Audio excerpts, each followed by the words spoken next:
Ini adalah kondisi wajahku yang lagi dipakaikan madu. Kenapa?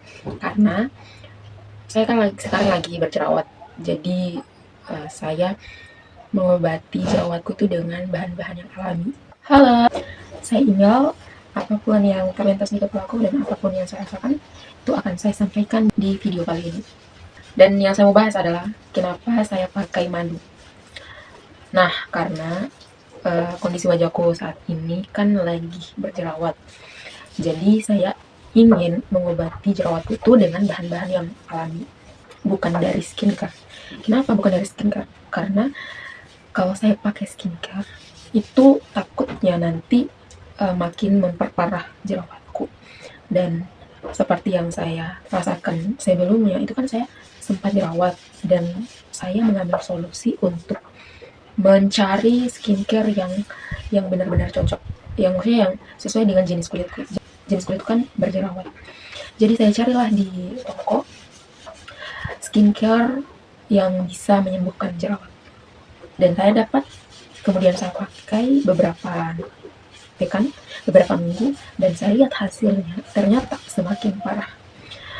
Karena saya melihat semakin parah, jadinya saya berhentilah pakai skincare itu, dan saya mengistirahatkan wajahku dari skincare apapun itu selain daripada facial wash dan skincare dan bukan skincare dan sunscreen. Nah, kedua ini yang masih saya pakai sih. Tapi selain itu, selain skincare yang lainnya itu tidak lagi saya pakai karena takutnya jerawatku tidak sembuh-sembuh. Dan saya sadar juga kan bahwa skincare yang dijual hari ini itu harganya tidak murah dan itu sangat-sangat mahal. Kalau saya keterusan beli skincare, uangku akan semakin menipis duduk.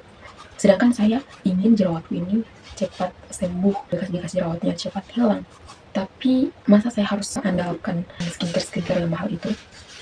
Dan karena saya tidak punya cukup banyak uang, makanya saya carilah cara yang alami lah, cari cara yang sederhana yang tidak membutuhkan uang yang banyak, tidak mengeluarkan uang yang banyak. Ada beberapa cara yang saya dapat yang tidak membutuhkan uang untuk dikeluarkan, yang saya sudah searching di Google. Yang pertama, harus menjaga pola makan.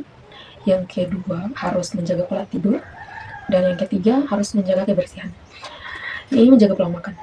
Kita harus menghindari makanan-makanan yang manis-manis, gorengan, dan makanan-makanan yang junk food lah. Makanan yang junk food intinya yang harus kita makan itu adalah real food, makanan-makanan yang sehat, sayur, buah-buahan, kemudian telur, tempe, dan lain sebagainya, yang pokoknya yang sehat-sehat, yang rebus-rebus. Dan saya menghindari makanan yang digoreng, makanan yang mengandung tepung, gula, semuanya itu saya hindari. Saya berusaha untuk menyembuhkan jerawatku dengan cara-cara simpel ini. Kemudian dengan menjaga pola tidur. Kenapa pola tidur? Karena ketika waktu tidurnya kita cukup, maka kulitnya kita juga ini akan terlihat sehat. Kemudian saya harus menjaga pola tidur. Pola tidur kenapa? Karena kalau kita kebanyakan begadang, itu wajah kita akan terlihat kusam dan kita tidak punya banyak energi. Wajah kita tuh, coba kalian punya pola tidur yang buruk, pasti mukanya kalian juga akan terlihat tidak cerah, dan biasanya di bawah matanya kita ini akan hitam. Dan banyak lagi lah kekurangan-kekurangan yang kita dapatkan ketika kita tidak menjaga pola tidurnya kita. Kemudian yang ketiga ini harus menjaga kebersihan bantalnya kita. Sarung bantalnya kita harus bersih. Kalau bisa sarung bantalnya kita itu setiap hari diganti,